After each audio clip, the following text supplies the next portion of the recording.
ఓం శ్రీ మహాగణాధిపతయే నమ. ఓం శ్రీ గురుభ్యో నమ. ఓం నమ శివాయ. జై శ్రీరామ్, జై హనుమాన్. హనుమ అవతార లీలా రహస్యంలో ఈరోజు భవిష్యత్ బ్రహ్మ గురించి ఇంకా కొన్ని విషయాలు తెలుసుకుందాం. ఆ భక్త శ్రేష్ఠుడు హనుమంతుడు రామదర్శనానికి వచ్చి ప్రదక్షిణ నమస్కారంలో నచ్చి వినయంగా నిలబడ్డాడు. శ్రీరామ ప్రభువు వినమ్రుడయ్యున్న హనుమంతునితో, హనుమ, నా వేలికి భూషణమైన బంగారు ముద్రికను బ్రహ్మ కోరికపై సత్యలోకానికి పంపించాను. ఇప్పుడు జానకి ఆ ఉంగరాన్ని చూడగోరుతుంది కనుక నీవు బ్రహ్మ సన్నిధిలోనున్న ఆ ముద్రికను శీఘ్రంగా వెళ్ళి తీసుకునిరా అన్నాడు.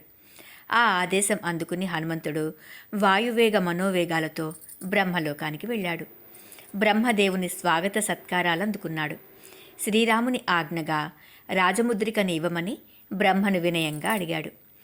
ఆ ముద్రికను ఈయను అన్న బ్రహ్మపై కోపించి మండుచున్న అగ్నిహోత్ర కాంతి కలిగి వెలుగుచూ మేరు మందర పర్వతాలతో సమానమైన గొప్ప ఆకారం కలవాడై ఎర్రని ముఖము, వజ్రాయుధముల వంటి గోళ్ళు, కోరలు కలిగి భయంకరుడుగా ఉన్న ఆ విశ్వరూపాన్ని ప్రదర్శించిన హనుమంతుడు బిగ్గరగా సింహనాదం చేశాడు.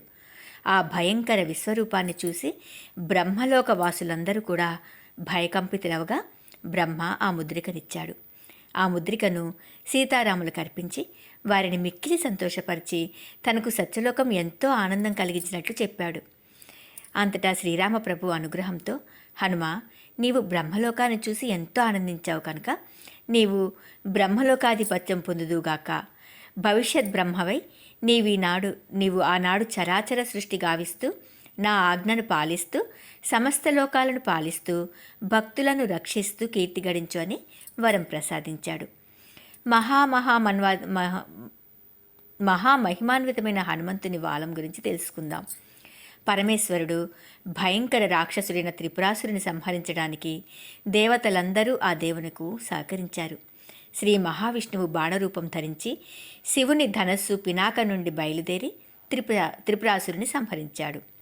ఆ సమయంలో తనకు విశేషంగా సహకరించిన శ్రీమన్నారాయణుడు రాక్షస సంహారం కోసం శ్రీరామచంద్రునిగా అవతరించాడని, ఆ పరమశివుడు శ్రీరామ సహాయార్థం ఆంజనేయుడుగా అవతరించ సంసిద్ధుడు కాగా పార్వతమ్మ కూడా వాలం రూపంలో హనుమంతుని అనుసరించింది. శ్రీరామ సహాయార్థము ఆదిశేషుడు లక్ష్మణునిగా, శంఖచక్రములు భరత శత్రుఘ్నులుగా అవతరించినట్లు పార్వతి హనుమంతుని వాలం రూపం ధరించింది. ఆ మహాబల సంపన్నుడు మారుతి వాలము శక్తి స్వరూపంగాన ఎంతో మహిమాన్వితమైనది. హనుమంతుని తోక అంటే అది ఏదో మామూలు కోతుల తోక వంటిది గాక విశేషమైన వస్తువుగా ఏకనాథస్వామి తమ భావార్థ రామాయణంలో చెప్పాడు. ఆంజనేయుడు తన తోకకు ఆజ్ఞలు ఆదేశాలు ఇస్తాడని, దానితో సంప్రదింపులు చేస్తాడని, ఆయనకు అది గుప్త సాధనంగా ఉందని చెప్పాడు. సమర్థ రామదాస్ గారు ఆంజనేయుని తోకను గురించి విలక్షణ రీతిలో వర్ణించాడు. హనుమంతుడు తన తోకను ఎంత కావాలంటే అంత పెంచగలుగుతాడు, ఎక్కడికి పంపాలంటే అక్కడికి పంపగలుగుతాడు. దేహే ఆవులే సర్వహి గుప్తకాలే ప్రసంగీతయే పుచ్చతే బాధావాలే. దేహే ఆవులే సర్వహి గుప్తకాలే ప్రసంగీతయే పుచ్చత్ బాధావిలే. హనుమంతుడు లంకనంతా తన తోకను త్రిప్పాడు. అనేక రాక్షసులేళ్లలో ప్రవేశింపచేసి పెద్ద అలజడి కలిగించాడు. రాత్రిళ్ళు నిద్రిస్తున్న రాక్షసుల వద్దకు తన తోకను చేర్చి తాను గుప్తంగా ఉండి భయం కలిగించాడు. వారు అద్దిరిపడి పామని దీపం తెచ్చి చూసేసరికి అక్కడేమీ ఉండదు. గుర్రం మీద, ఏనుగుల మీద వెళుతూ ఉంటే వాటి పాదాల వద్ద తోకను అల్లల్లాడించాడు. వారు అద్దిరిపడి చూసేసరికి అక్కడేమీ ఉండదు. స్త్రీలు నీళ్ల కడవలు భుజాన పెట్టుకుని వస్తుండగా ఆంజనేయుని తోక వారి కాళ్ల క్రింద మెదులుతుంది. వారు కంగారు పడతారు. భుజం మీద కడవలు క్రింద పడిపోతాయి. ఇది లంకావాసులకు పెద్ద అపశకనంగా అయింది. రావణ దర్బారులో రావణుడు ఉన్నతాసనం మీద కూర్చుని ఉండగా ఆంజనేయుడు తన వాలంతో ఎత్తైన ఆసనం ఏర్పరచుకొని రామ పరాక్రమము వర్ణించాడు. యుద్ధరంగంలో శక్తివంతముగు తన వాలంతో అతిబల పరాక్రమవంతులైన రాక్షస నాయకులను, సైన్యాన్ని బంధించి హతమార్చాడు. ఇక ఆ లంకాదహనం గురించి తెలుసుకుందాం. రావణుడు హనుమంతుని మీద కోపంతో, వానరులకు తోక ప్రీతికరమైన చిహ్నం, ఆ తోకను కాల్చివేయండి అని రాక్షసులను ఆజ్ఞాపించాడు. ఆ రాక్షసాదములు ఆంజనేయుని తోకకు గుడ్డలు చుట్టబెట్టడం ఆరంభించారు. హనుమ తోకను పెంచసాగాడు. పెంచిన కొలది రాక్షసులు నూనెగుడ్డలు చుడుతూ ఉన్నారు. చుట్టిన కొలది తోక పెరుగుతుంది. ఆ కపిశార్దూలం ఒకంతసేపు క్రీడలు సల్పుటచే లంకానగరమునందున్న వస్త్రములు నూనె నెయ్యి లోపించాయి. ఒక రాక్షసుడు ఆ తోకకు నిప్పంటించాడు.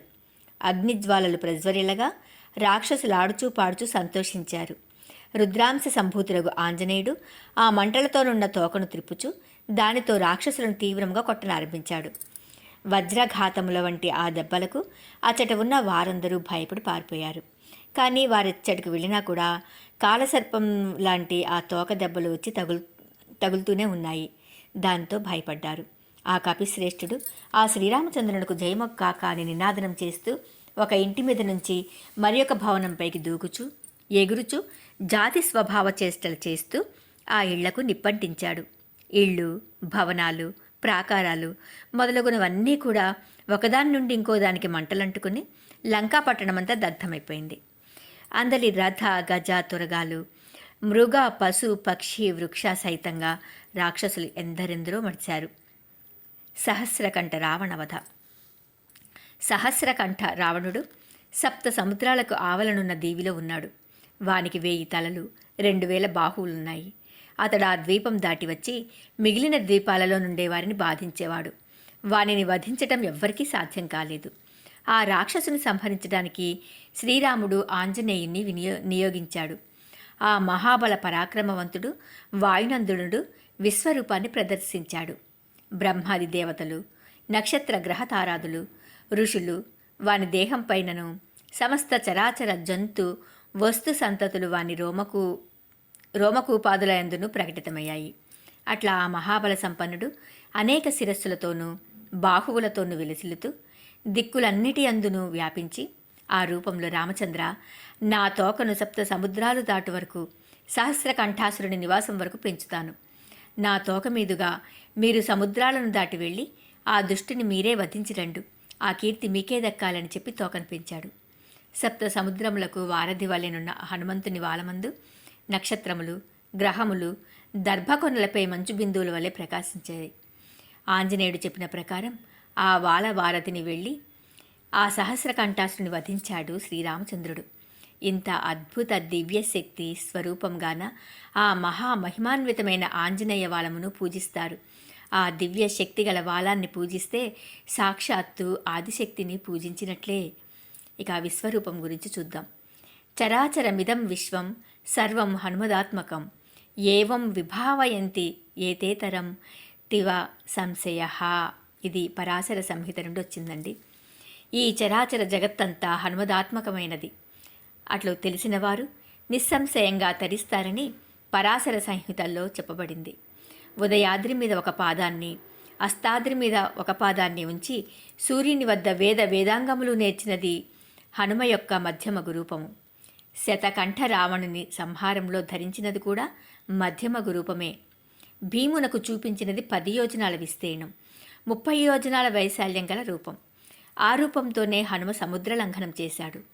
సీతమ్మ వారికి చూపించినది మండుచున్న అగ్నిహోత్ర కాంతి కలిగి వెలుగుచూ మేరుమందర పర్వతమంత ఆకారం కలిగి ఎర్రని ముఖము, వజ్రాయుధం వంటి గోళ్ళు, కోరలు గల విశ్వరూపం. సహస్రకంఠ రావణ సంహార కాలంలో హనుమ ధరించిన విశ్వరూపం. హనుమ తన తోకను పెంచగా అది సప్త సముద్రాన్ని దాటింది. శ్రీరాముడు ఆ తోక మీద నుండి దాటి వెళ్ళాడు. ఆ తోక మీద నక్షత్రములు, గ్రహాలు మొదలైనవి దర్భకొనల మీద మంచు బిందువుల వలె కనిపించాయి. హనుమ 1000 శిరస్సులతో 1000 బాహువులతో తన విశ్వరూపాన్ని చూపించాడు. ఇక పంచముఖ హనుమద్రూపం గురించి తెలుసుకుందాం. ఆ మహాతేజోవంతుడు శ్రీరామచంద్రుడు రావణ వధానంతరము సీతా సమేతంగా అయోధ్యకేగు సన్నాహంలో నిమగ్నులయ్యున్నారు. ఇంతలో వినివీధి నుండి రామ, దశకంఠాసురుని వధించుట గొప్ప కాదు, శతకంఠాసురుని వధిస్తే నీకు సంపూర్ణ విజయం లభిస్తుంది అని వినిపించింది. అది విని శ్రీరామచంద్రుడు దశకంఠాసురుని వధించుటకే ఇంత శ్రమ పడవలసి వచ్చింది కదా, శతకంఠాసురుని వధించుటకు ఎంత శ్రమ పడవలయునని మనస్సులో తలపోశాడు. అప్పుడు ఆ మహాబల పరాక్రమవంతుడు హనుమంతుడు శ్రీరామచంద్రుని మనస్సు గ్రహించి, ప్రభు మీరు అనుమతిస్తే శతకంఠాసురుని నేను వధిస్తానని చెప్పి రామాజ్ఞ తీసుకుని సీతామాతతో సహా శతకంఠాసురునిపై యుద్ధానికి బయలుదేరాడు. ఆ కపిశార్దూలము మారుతి సముద్రముపై శతయోజనముల దూరం తన వాలము పెంచి సైన్యమును సృష్టించి సముద్రమును దాటి శతకంఠాసురునిపై యుద్ధం తలపెట్టాడు. ఆ భీకర పోరాటంలో హనుమ విజృంభించి శతకంఠాసురుని శిరస్సులు ఎన్ని పర్యాయములు ఖండించినా కూడా అవి మరల వెంటనే ఉద్భవించుచున్నాయి. అప్పుడు ఆ మహాజ్ఞాని హనుమ ఆ మాయావి మరణ రహస్యం గ్రహించి తద్ అనుగుణంగా వానర, నారసింహ, గరుడ, వరాహ, అశ్వరూపములు ధరించి పోరు సలుపుచు రాక్షసుని శిరస్సులు ఖండించగా అతని రక్తబిందువులు భూమి మీద పడగానే వేలాది మంది రాక్షసులు ఉద్భవించుచున్నారు. అప్పుడు ఆంజనేయుడు సీతామాతను ప్రార్థించగా ఆమె కాళికా రూపం ధరించి నాలుక భూమిపై చాచి రాక్షసుని రక్తము నేలపై పడకుండా పీల్చసాగెను. అప్పుడు వాయునందనుడు తన వాలంతో రాక్షసుని బంధించి వధించాడు. శతకంఠాసురుని వధించుటకు శ్రీ ఆంజనేయ స్వామి ధరించిన రూపము. అందువలన స్వామివారు పంచముఖాంజనేయ స్వామిగా ప్రసిద్ధి చెందారు. పంచముఖాంజనేయులుగా స్వామిని కొలిచి భక్తులు తరిస్తున్నారు. ఇక హనుమన్ నవావతారాల గురించి తెలుసుకుందాము. హనుమన్ నవావతారాల గురించి రేపటి రోజున తెలుసుకుందాము. జై శ్రీరామ్, జై హనుమాన్.